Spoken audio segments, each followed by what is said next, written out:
भाई ब्रह्मचर्या पालन नहीं हो पा रहा है, करने की कोशिश करोगे तो कभी होगा भी नहीं। ठीक है, करने की कोशिश करोगे तो कभी होगा भी नहीं। ये आज लिख के ले लो मेरे से। जो इंसान इस चक्कर में रहता है ना कि सुबह उठ कर के पानी पी करके लंगोट बांध करके दिनचर्या जी रहा हूँ सुबह से शाम तक, वो तो सिर्फ लंगोट तक ही रह जाते हैं।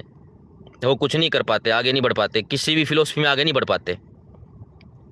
लोग पोर्न एक्टर बन बन के, ड्रग बेच बेच के, सुधर के, वेश्यावृत्ति करके, दलाली करके, पुलिस में पकड़े जा करके, डंडे खा के सुधर के महान व्यक्ति बन गए।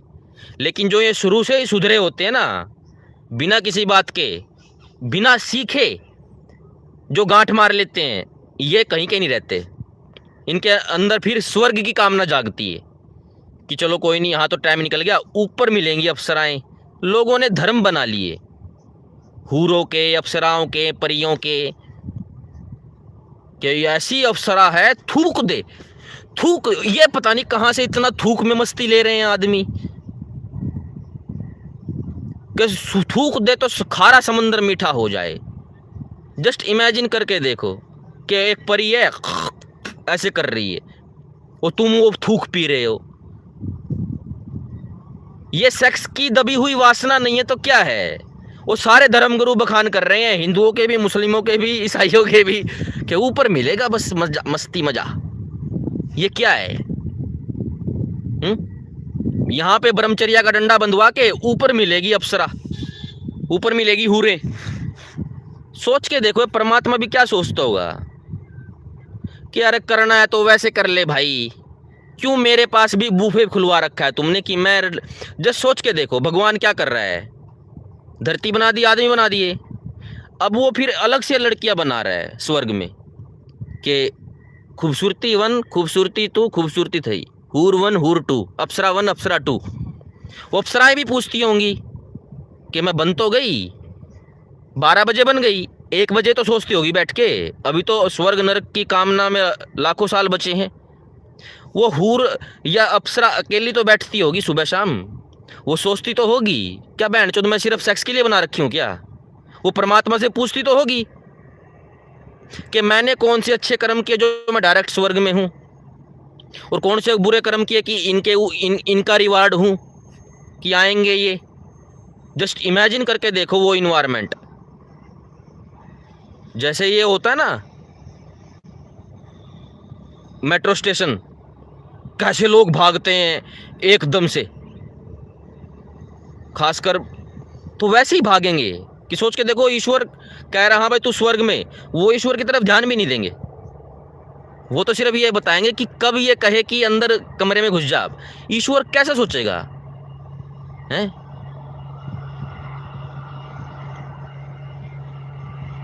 कि एक टाइम तो आएगा कि ईश्वर ने सबका हिसाब किताब कर दिया कि अब भाई लास्ट आदमी है तू, नरक या स्वर्ग में। फिर ईश्वर उसके बाद अकेला बैठा है, वो सब अंदर उसको छोड़ के भाग गए हैं। ये तुम्हारी भक्ति है हैं? इसलिए ढंग से अपना भोग योग जो भी करना है इधर कर लो धरती पे, कहीं तुम ऊपर के चक्कर में बैठे हो। कहीं कोई तुम्हारे लिए अप्सरा नहीं बैठी, ना कोई हूर बैठी है। परमात्मा के पास सिर्फ परमात्मा ही है, वही मिलेगा। जब एक छुछुंदर लड़की या लड़का तुमको इतना मजा दे सकता है तो ईश्वर का आनंद, तो उस आनंद से उपनिषद में भी व्याख्यान किया गया है, कुछ उसमें बताए गए हैं वो आनंद कि ये आनंद से 1000 गुना ये देव आनंद, फिर उससे ज़्यादा वाला ये देव उस गंधर्व का आनंद, उसमें 1000 गुना उसका आनंद, उसमें 1000 गुना उसका आनंद, लास्ट में फिर ब्रह्मानंद। कहाँ तुम सबसे लोवेस्ट आनंद पे? अगर तुमको सच बताऊं 3-4 घंटे का कोई कह देना कि ये दवाई खा 3 घंटे सेक्स कर, तुम उसमें बोर हो जाओगे 3 घंटे में। कहाँ तुम लड़की के वो चक्करों में वो सोच रहे हो कि पता नहीं क्या मजा आ जाएगा, कुछ नहीं आता। ये सब शुरू में उछल कूद होती है, शुरू की उछल कूद होती है। वही बात है, जब तक शादी नहीं होती ना सब आदमी सोचते हैं कि सर्दी में चिपक के सोऊंगा। जिनकी हो गई वो कितने सो रहे हैं चिपक के, वो लठ मार रहे हैं कोर्टों में एक दूसरे को, वो कितने सो लिए चिपक के हैं। इससे भी मन नहीं भरता। तो इसलिए ब्रह्मचर्या पालन का जो ये तुमको उकसा रहे हैं ना किताबें, मैं इसकी बुराई नहीं कर रहा हूँ, लेकिन बिना बात के गांठ मत मारो नीचे, समझे। भयंकर घटिया इंसान बन के उभरोगे, भयंकर घटिया। अभी होगे 18-20 के, एक बार ये ब्रह्मचर्या के सिस्टम में तुम 30-35 के हो गए ना, तुम देखोगे कि मैं तो लुट गया, कुछ भी नहीं बचा मेरे पास। तो इसलिए अपना ठीक ठीक संसार का भोग ले लो, एक बार इसका सुख ले लिया फिर इसको त्याग दो। बार बार रिपीट करने में भी कुछ नहीं है, लेकिन बिना बात के वो मारोगे ना पलटी। ये सारे बाबा यूं तो फंसते हैं, ये मुल्ले मौलवी, कोई कहीं चढ़ा हुआ है, कोई बच्चों को पेल रहा है, कोई गुफा में बैठा है, सारे एक ही क्वालिटी के आदमी हैं। कोई चर्च में कुछ कर रहा है, क्यों करते हैं ये? इन्होंने भी डंडा दिया था कभी खुद को, ब्रह्मचर्या का डंडा, फिर बाद में नहीं सहन कर पाते उस आग को, और फिर बस पाप कर लेते हैं। तो इसलिए ठीक ठीक भोग कर लो, तो आप अंडरस्टैंड करोगे चीज़ को, और जब आपका लक्ष्य बड़ा हो जाएगा ना, तो आपका ध्यान उधर ही रहेगा मैक्सिमम टाइम। मैक्सिमम विकार आएगा भी तो 1-1.5 महीने में, 7-8 दिन में, उसको आप जीत सकते हो मेहनत करके। नहीं भी जीता जाए कोई बात नहीं, निकल गया क्या करें। लेकिन इस पे उस तरह का नहीं है कि आपके सामने एक प्रेमानंद की वीडियो आ गई, आंखों में से आग निकल रही है, वीडियो ऐसे, और आप भी बस आज के बाद कुछ नहीं। कोई वीडियो दिखा दी किसी ने आपको, सच्ची कह रहा हूँ बहुत पतित हो जाओगे इसके बाद में। ये एक्सपीरियंस की बात है।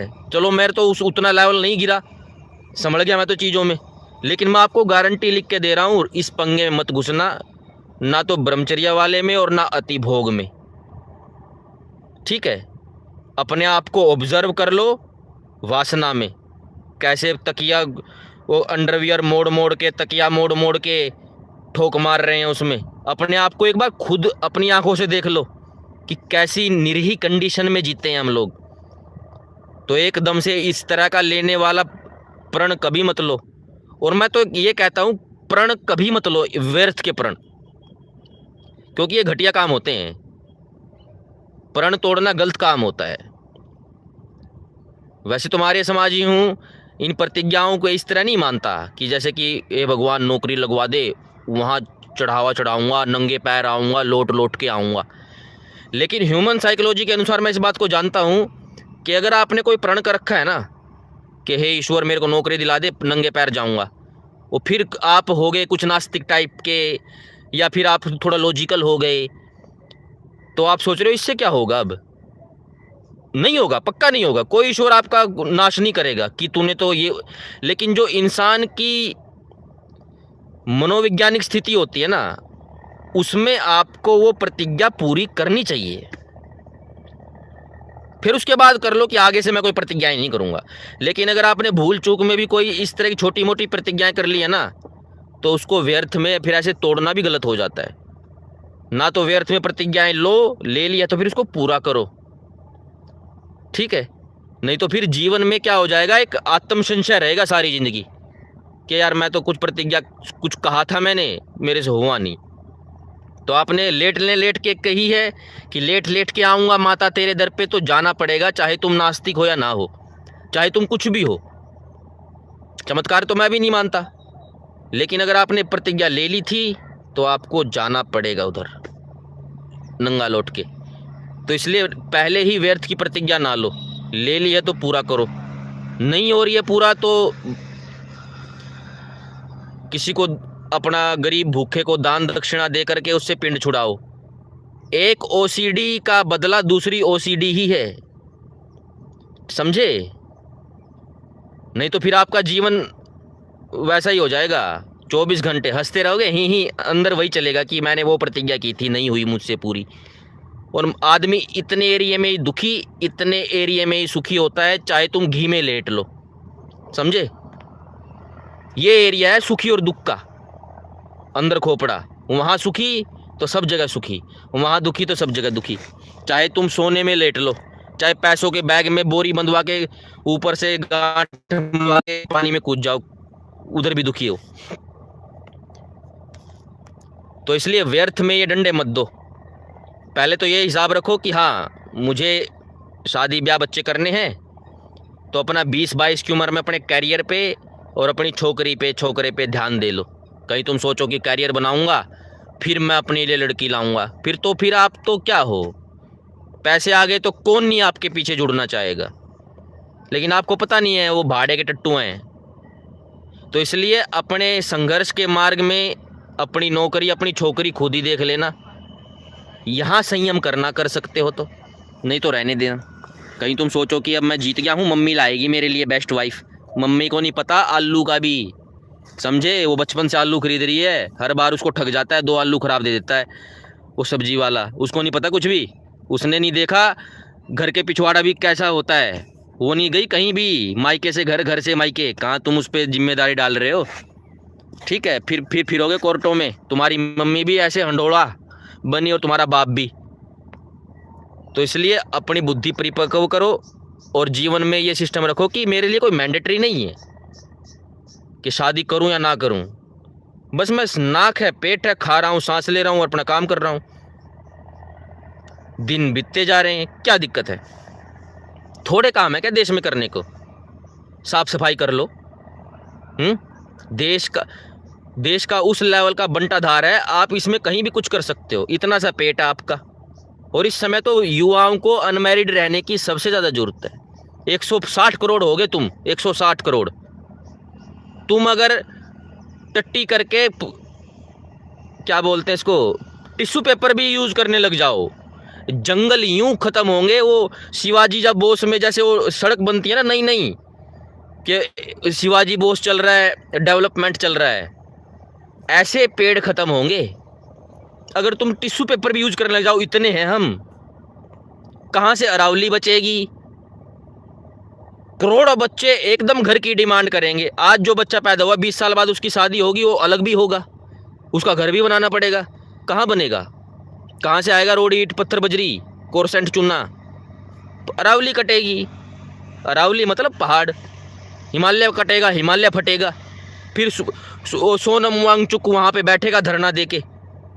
फिर सोनम वांगचुक कहेगा कि लद्दाख ख़त्म कर दिया, पहाड़ काट दिए।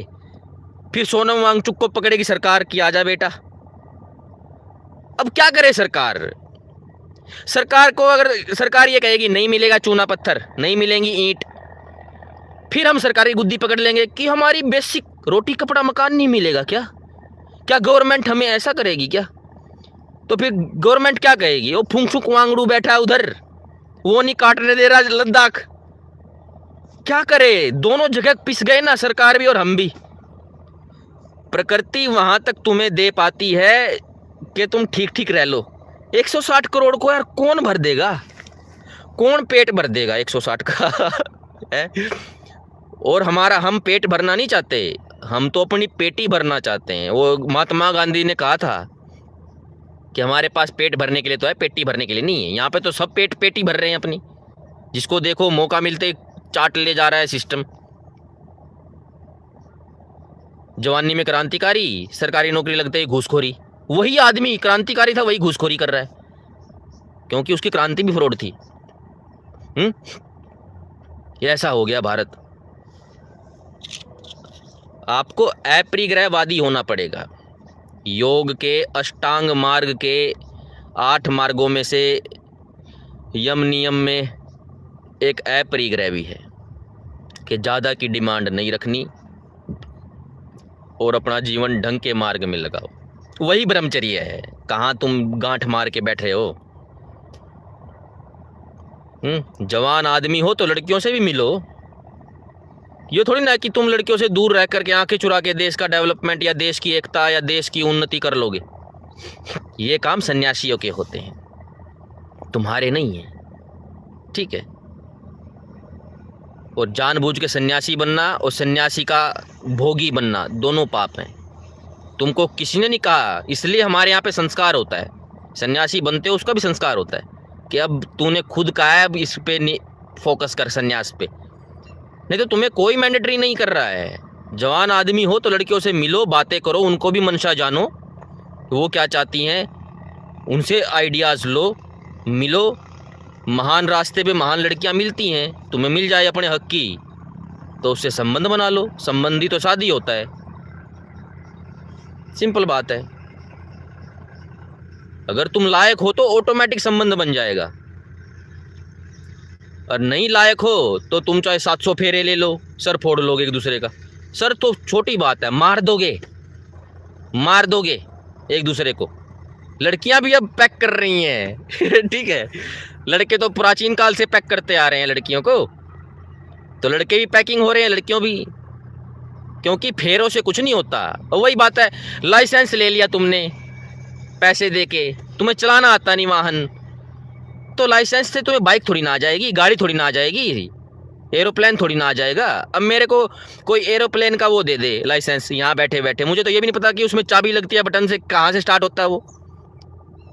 लेकिन अगर मुझे आता है तो मुझे लाइसेंस की जरूरत नहीं है, मैं उसको उड़ा दूंगा अगर मुझे आता है तो। अगर आप उसके लायक हो स्त्री के, तो ऑटोमेटिक संबंध ऑटोमेटिक चलता रहेगा। रोटी खा ली ना तो टट्टी के हकदार हो गए, वो अपने आप आ जाएगी, अगर ठीक है तो सब कुछ। तो जवान हो गए तो तुम अपने आप, तुम्हारा संबंध सब कुछ होते चले जाएंगे। शादी का सिर्फ एक वर्जन नहीं होता कि तुम शादी कर ली है और अब तुम्हारे घर में लड़की आएगी, चावल को लात मार के घर पे घुसेगी, नहीं। शादी एक लड़का है एक लड़की है, उनका आपसी संबंध है, ठीक है। उनका करना, सामान्य जीवन में क्या होता है कि रसगुल्ला है, आपके मुंह में यहां तक लाके खींच लिया। इस भौतिक समाज में जवान आदमी की हर बात का एंड सेक्स होता है। ऊंची ऊंची बातें, अंत सेक्स, हंसी ठिठोली, अंत सेक्स, सब कुछ का अंत सेक्स होता है, और होना भी चाहिए। लेकिन हमारे समाज में ज्ञान विज्ञान ध्यान कुछ भी नहीं हो रहा। लड़का लड़की हस्बैंड वाइफ के बीच में डिस्कस कुछ भी नहीं हो रहा। उनके बीच में नहीं हो रहा कि भाई हम एक बार आसमान देख ले उठा के, कौन सा तारा कहाँ पे है, ये भी डिस्कशन नहीं हो रहा उनमें, सिर्फ सेक्स हो रहा है। ये नीचता है। सेक्स अंतिम क्रिया है तुम्हारे जीवन के आनंदों की। ये नहीं है कि बोरिंग हो गए तो कर लिया, और आनंद हाई लेवल के हैं कि तुम दोनों हस्बैंड वाइफ खेलते हो, घर में कुछ भी खेलते हो, बाहर खेलते हो, बड़ी बड़ी साइकिलिंग करते हो, ट्रैकिंग करते हो, पहाड़ चढ़ते हो, तो करो। ये नहीं है कि जीवन बोरिंग हो गया तो सेक्स में मजा ले लिया, ये तो सबसे नीच प्रकाष्ठ है। और इसमें इस नीच सेक्स से जो बच्चे होते हैं वो भी लद्दड़ी होते हैं, और ये देश लद्दड़ों का ही भरा हुआ है, चाहे मैं हूँ कोई भी है। हम एक लद्दड़ी क्वालिटी के आदमी हैं। हम तो सिर्फ शुरुआती बूंद हैं जो लद्दड़पण में कुछ बोल पा रहे हैं ताकि अगले महान बने। हम तो लद्दड़ी क्वालिटी के हैं। नहीं तो हमारे पूर्वजों का इतिहास पढ़ के तो हमें शर्म आती है। शर्म का मतलब वैसा इतिहास नहीं कि उन्होंने गलत काम किया। शर्म का मतलब है इतने महान पूर्वजों के इतने लद्दड़ बच्चे, हजार हजार साल से गुलाम बैठे हैं हम। कोई हिंदी में, कन्नड़ में, उर्दू, तेलुगु में साइन कर दे, लोग सोचते हैं कि अनपढ़ है। बताओ। और अनपढ़ की भाषा इंग्लिश, और सबसे उन्नत भाषाएं संस्कृत, तमिल, तेलुगु, कन्नड़, हिंदी, इनमें लिखने पढ़ने में इंसल्ट महसूस होती है। अपना पासपोर्ट तक हम अपनी लैंग्वेज में नहीं छाप सकते, ये गुलामी नहीं तो क्या है। हमारे पूर्वजों ने इतना पराक्रम किया था कि हर भाषा संस्कृत से इंस्पायर्ड कर दी थी है? सारी दुनिया में कोई भाषा ऐसी नहीं मिलेगी जिसमें संस्कृत का इन्फ्लुएंस ना हो, इतना हमारे पूर्वजों का इन्फ्लुएंस था। आज हमारे देश की कोई भाषा ऐसी नहीं जिसमें इंग्लिश का इन्फ्लुएंस नहीं है। लद्दड़ हो गए, महान पूर्वजों के लल्लू बच्चे हैं हम। क्यों? क्योंकि घर गंदा हो गया, सेक्स गंदा हो गया। लड़के को सिर्फ लड़की ये दिखती है कि अब तो मैं कामयाब हूं, तू सुंदर है, लेट नीचे, मैं नहीं तो मेरी मम्मी लाएगी, बेड ले आएगी, लेट नीचे। तो ये क्या क्या क्या तो हम भोग ले रहे हैं। हमारा ब्रह्मचर्या भी खत्म हो चुका है और हमारा भोग भी खत्म हो चुका। ना तो हम भोग करने के बचे, दवाई गोली बंटी खा खा के, भस्म खा खा के तो जवानी चल रही है, और ना हम योगी बचे। उनको तो आग लगी पड़ी है, जिनके पास पत्नी है वो दवाई खा रहे हैं। सब माहौल करप्ट है। तो थोड़ा होश के नाखून नोचो ठीक है। ये उर्दू की वो है। मैं उर्दू भी सीखता हूँ ना, तो वहाँ पे ये मतलब कि जो टीचर होता है उर्दू सिखाने वाला यूट्यूब पे, वहाँ से और किताबों में ये चीज़ें मिल जाती है, होश के नाखून नोचना, कि अपने आप को नोचो थोड़ा सा जो नींद में हो। तो लड़के लड़कियों का आपसी संबंध ज्ञानपूर्ण, कि लड़का लड़की मिलके ऊंची ऊंची ज्ञान की बात करें, बेहतरीन गहरी फिलोसफी में जिए। और शादी का मतलब चेंज करो कि शादी हो गई, लड़की अपने घर पे रह सकती है। उलूपी, चित्रांगदा, सुभद्रा, अर्जुन की पत्नी, अर्जुन उनको कभी नहीं लेके आया अपने घर में। सुभद्रा तो फिर भी आ गई, उलूपी चित्रांगदा तो आई ही नहीं। मामा का मतलब बच्चा उनका मामा का ही रहा, वो वहीं रही सारी जिंदगी। आई भी होगी, एक आधी बार घूमगी होंगी। ये भी विवाह का एक रूप है।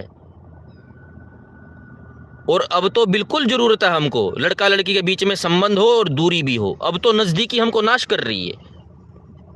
ना हमारे बीच में कोई इंटरेक्शन है, ना कोई ज्ञान है, ना कुछ है, ना लड़की की कोई बढ़ोतरी तरक्की है। वो 20 की लड़की फूल सी, 30 की लड़की बुढ़ी।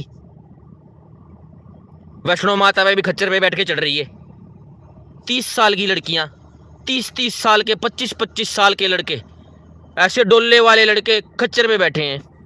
मैं फिर ये डोला क्या कर रहा भाई तेरा, जो तू खच्चर पे बैठ के माता पे चढ़ रहा है, और खच्चर पे बैठ के वो शिव जी कैलाश, उस क्या वो जो भी है शिव जी का धाम, उस पे जा रहा है खच्चर पे बैठ के, घोड़े पे बैठ के। डोलों वाले लड़के ये 20-20, 18-18 इंच के डोले बना करके बैठे हैं खच्चर पे, बताओ।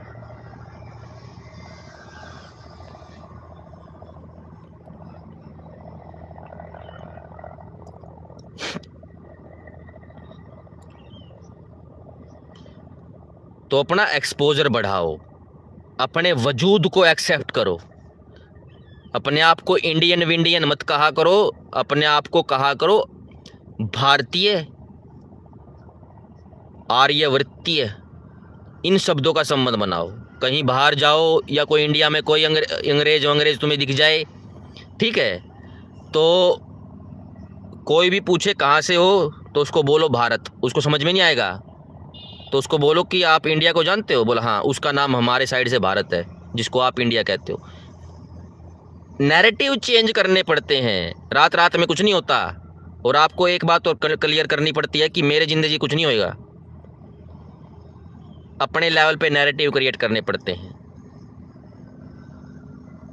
लोगों ने नैरेटिव बना बना के देश बना लिए, पाकिस्तान, बांग्लादेश, ये नैरेटिव से ही बने थे कि इन्होंने नैरेटिव चला दिया कि तेरा मेरा रिश्ता क्या, ला इलाहा इल्लल्लाह, तेरा मेरा रिश्ता क्या, पाकिस्तान। पता नहीं इन्होंने ये नारे 1930, 35, 40 से हैं।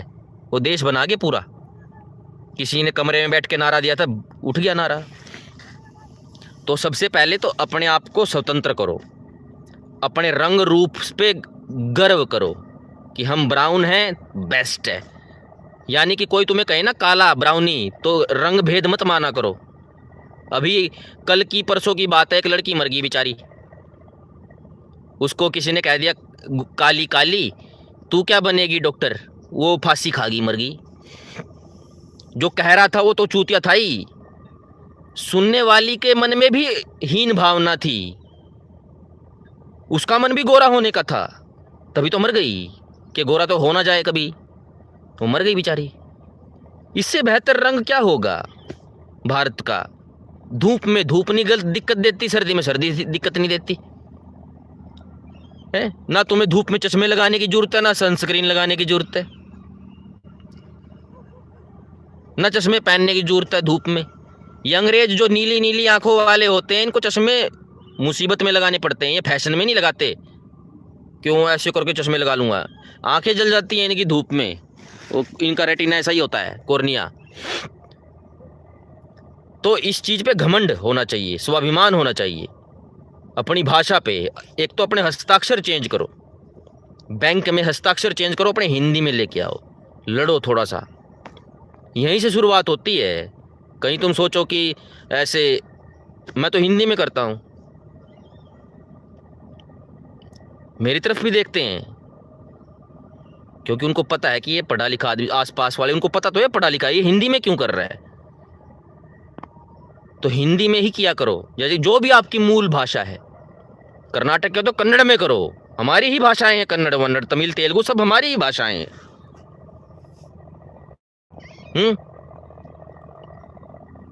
तो सबसे पहले तो अपना स्वाभिमान जागृत करना पड़ेगा। लेकिन यहाँ तो उल्टा हो रहा है, और नरेंद्र मोदी कहीं पे हिंदी में भाषण दे देता है तो उसके पीछे पड़ जाते हैं, इसको तो इंग्लिश भी नहीं आती, इंग्लिश भी नहीं आती। अरे लल्लू लाल, वो तेरे देश का प्रधानमंत्री है और वो तेरी एक भाषा की प्रतिष्ठा कर रहा है। अगर मोदी कहीं जाकर के कन्नड़, मलयाली, गुजराती किसी भी भाषा में बोलेगा तो हमारी ही भाषाएं हैं वो, ठीक है। आत्म स्वाभिमान बहुत जरूरी है, यही स्वतंत्रता की निशानी होती है और वही देश तरक्की कर पाते हैं। नहीं तो फिर तो दबा कुचला शोषित देश तो अपनी जनसंख्या ही बढ़ाता रहता है। चाइना भी ऐसा ही था, हम दोनों एक ही हिंदी चीनी भाई भाई दोनों जनसंख्या ही बढ़ा रहे थे। फिर चाइना ने अपना दिक्कत देखी, भाई नहीं ऐसे डेवलपमेंट नहीं होगा, लोग लल्लू बन जाएंगे, तो उन्होंने अपनी जनसंख्या घटा रहे हैं। वो घटा दी होगी उन्होंने बहुत सारी वो तो मार भी देंगे है। जो वो था ना हमारा क्या राजीव गांधी का भाई का नाम क्या था, संजय गांधी, वो था मर्द आदमी। भले वो गांधी था, कैसा भी था, कुछ भी था, उसमें था राजा बनने के गुण। वो था फोर्सफुल आदमी कि गलत है तो कोई मैंडेटेशन नहीं चलेगा, अगर तुम गलत हो तो मैं नियम कोर्ट से पारित नहीं करवाऊंगा कि भाई पार्लियामेंट पारित करेगी होना चाहिए कि नहीं होना चाहिए। नहीं, उसने तो उस समय नसबंदी शुरू कर दी थी, और अगर उस समय सही हो जाती तो ये देश इतनी भीड़ भड़का ना होता, ना पीएचडी वाले बच्चे पीएन की लाइन में खड़े होते। अब नौकरी कितनी जनरेट हो जाएंगी यार, मशीनरी युग वैसे है, इसमें तो नौकरियां और घटेंगी, कितनों को तुम रोजगार दे दोगे। खेत खत्म होते जा रहे हैं, बिल्डिंगें बढ़ती जा रही हैं, फैक्ट्रियां बढ़ती जा रही हैं, लोगों के पास ना हवा ना पानी, कुछ भी नहीं बच रहा। और जो देश बड़े हैं ना, चाइना हमसे बहुत बड़ा देश है, चाइना के पास भूमि बहुत है। तो हमें सबसे पहले तो जनता, और ये फोर्सफुल में जनता फिर दिक्कत मान जाती है कि जबरदस्ती हमारी नसबंदी कर रहा है, ये कर रहा है, वो कर रहा है। आदमियों को खुद ही होश के नाखून नोचने पड़ेंगे, युवाओं को खुद ही बच्चे पैदा खत्म करने पड़ेंगे, बिना बच्चों के मरना सीखना पड़ेगा कि हमें बच्चे नहीं चाहिए। शादियां कर लो, बच्चे मत करो। कम से कम भी 100 युवाओं में से 30-40% तो ऐसे होने चाहिए जो बिल्कुल भी ना करें, और बाकी बचे 60-70%, उनमें से भी 20-30 सिर्फ एक बच्चा, 2 वाले अलग से। अपनी सरकार से अलग डिमांडें करो, हायर एजुकेशन की, बढ़िया एजुकेशन की, बच्चे कम, और अपने गांव में, अपने ग्रुप में, अपने शहर में डिस्कशन के लेवल बदलने पड़ेंगे कि हम बैठ के बातें क्या करते हैं। अब क्या करते हैं, गाड़ी निकलवा के उधर झील में बियर पिएंगे, झील में हुक्का पिएंगे, ये होता है। कभी ज्ञान विज्ञान की बातें होती ही नहीं, कभी आसमान में मुंह उठा के देखा ही नहीं कि चांद कहाँ है, सूरज कहाँ है